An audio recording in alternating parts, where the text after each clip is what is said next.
రాజన్న సిరిసిల్ల జిల్లా వేములవాడ రాజన్న సన్నిధిలో శ్రీరామనవమి వేడుకలు ఘనంగా జరిగాయి.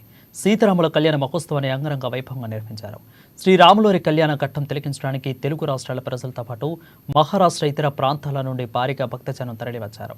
ఈ కళ్యాణ మహోత్సవంలో శివపార్వతులు, జోకినీలు, ఇస్రాలు హాజరయ్యారు. కళ్యాణ వేదికలో వేద మంత్రోచ్చరణల నడుమ శ్రీ జానకిరాముల కళ్యాణం జరుగుతుంటే మరోవైపు జోగినీలు, శివపార్వతులు ఒకరిపై ఒకరు తరంపురాలు పోసుకుంటూ శివుడికి అంకితమైపోయారు.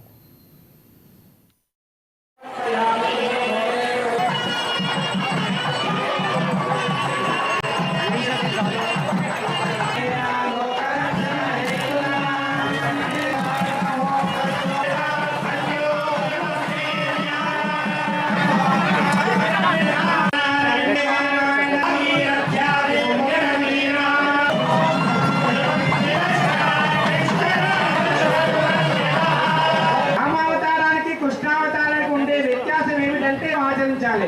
కృష్ణుడు ఏది చెప్పిండో అది రామచంద్రమూర్తి ఆచరించి చూపాడు కాబట్టి